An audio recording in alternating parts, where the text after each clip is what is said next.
ব্যবসা করলে টাকা লাগবো না ভাই, ব্যবসা করলে লাগবো মাথা। আর সেই মাথাকে পাওয়ারফুল করতে আপনাদের লাগবো যোগ্যতা। আর সেই যোগ্যতাগুলো কি কি এবং তার অনুযায়ী কোন কোন ব্যবসা, সেটাই আজকে আমি আপনাদের সাথে শেয়ার করতে যাব। আমরা আলোচনা করব 3টা যোগ্যতা নিয়ে। 1. প্রথম ক্লাস থেকে পঞ্চম ক্লাস পর্যন্ত যাদের যোগ্যতা, তারা কোন কোন ব্যবসা করতে পারবে। 2. পঞ্চম ক্লাস থেকে দশম ক্লাস পর্যন্ত যাদের যোগ্যতা, তারা কোন কোন ব্যবসা করতে পারবে। 3.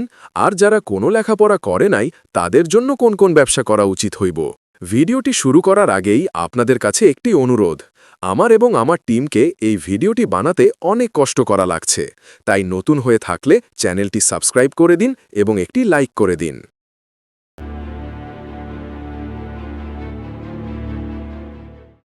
যাদের প্রথম থেকে পঞ্চম ক্লাস পর্যন্ত যোগ্যতা, তাদের ব্যবসা জানার আগে আমাদের জানতে হইব তাদের মাথার পাওয়ারফুল কেমন। এই ক্লাসগুলোর ভিতরে যেই বইগুলো পড়ানো হয়, তার মধ্যে আপনি দেখবেন শুধু একটি বই ব্যবসার সাথে মিল পাবেন, ওইটা হইল অঙ্ক বই। আর এই অঙ্ক বইয়ের মধ্যে শুধু পড়ানো হয় যোগ, বিয়োগ, গুণ, ভাগ আর কিছু ভগ্নাংশ, লসাগু, গসাগু। তো এতটুকু মাথার পাওয়ারফুল দিয়ে আপনি যেই ব্যবসাগুলো করতে পারবেন, তার মধ্যে বেস্ট ব্যবসা হইল মুদির ব্যবসা, পশুপালন ফার্মিং ব্যবসা, দর্জির দোকান পরিচালনা, কাপড়ের ব্যবসা, ফুটপাথের ব্যবসা, ঘরোয়া পদ্ধতিতে কিছু তৈরি করা, মোবাইল রিচার্জের ব্যবসা। মনে রাখবেন, আপনি নিজে অল্প টাকা দিয়ে শুরু করতে পারবেন। যদি বেশি টাকা ইনভেস্ট করেন ব্যবসায়, তাহলে আপনি বড় ব্যবসা করতে পারবেন, কিন্তু দক্ষ কর্মচারী লাগবে।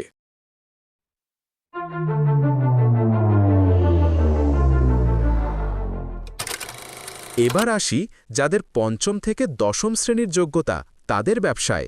বিশেষ করে এই শ্রেণীর যোগ্যতাশীলরা আপনারা প্রত্যেকটা প্রোডাক্টের কোম্পানি এবং পাইকারি ব্যবসা করতে পারবেন, কারণ আপনারা অর্থনৈতিকের বেসিক বিষয়গুলো জানতে পারছেন। এগুলোর মধ্যে থেকে বেস্ট ব্যবসা হল মোবাইল সার্ভিসিং ও রিপেয়ার ব্যবসা, বড় সুপার শপিং মল, ইলেকট্রিক ও গ্যাজেটের ব্যবসা, অনলাইন ব্যবসা যেমন ফেসবুক, ইনস্টাগ্রাম এবং দারাজের সাথে ব্যবসা করতে পারবেন। কিন্তু মনে রাখবেন, আপনি ইন্টারন্যাশনাল ব্যবসা ও কোম্পানি খুলতে পারবেন না, কিন্তু দক্ষ কর্মচারী রাখলে আপনি ইন্টারন্যাশনাল ব্যবসা চালু করতে পারেন। এবং আপনার কাছে এমন যোগ্যতা আছে যে আপনি ব্যবসার জন্য একদম পারফেক্ট। তাই অবহেলা না করে আপনার শিক্ষা ব্যবসায় কাজে লাগান, আপনি অতি তাড়াতাড়ি সফল হতে পারবেন।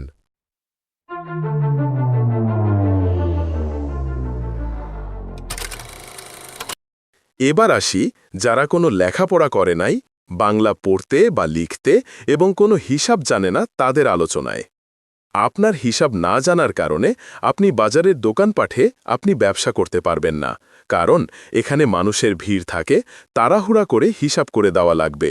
যদিও আপনি অল্প অল্প আঙ্গুল দিয়ে হিসাব করতে পারেন, কিন্তু সেগুলি চলবে না বেশি ভিড়ের মধ্যে।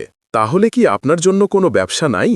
অবশ্যই আপনার জন্য ব্যবসা আছে, তবে সেইগুলো হলো ঘরোয়া পদ্ধতিতে ব্যবসা, যাতে আপনি হিসাব ধীরে ধীরে করলেও সমস্যা না হয়।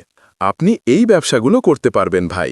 মাছের ফিশারি, পশু পাখির খামার, ছোট্ট করে মুদির দোকান গ্রামে, গ্রামের বাজারে চায়ের দোকান, অটো রাইস মিল, গ্রাম থেকে বিভিন্ন প্রোডাক্ট কিনে পাইকারের কাছে বিক্রি করা।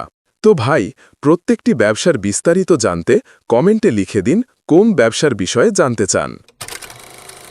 তো ভাই, শেষের দিকে একটা কথা কই। বর্তমান দুনিয়ার মধ্যে কিছু করে খেতে হলে ক্লাস 5 পর্যন্ত হলেও পড়া লাগবে। এজন্য ছেলেদেরকে শিক্ষা থেকে বঞ্চিত রাখবেন না। মনে রাখবেন, ভবিষ্যতে শিক্ষিত ব্যক্তিরা 1 ঘন্টা সময় ব্যবহার করে যে টাকা উপার্জন করতে পারবে, একজন কৃষক সারা দিনে কাজ করেও এতটুকু পারবে না। যদি আপনারা বাংলাতে ব্যবসা শিখতে চান, তাহলে বিজনেস সিস্টেম বাংলা চ্যানেলটি সাবস্ক্রাইব করে রাখুন। ধন্যবাদ, দেখা হবে পরের ভিডিওতে।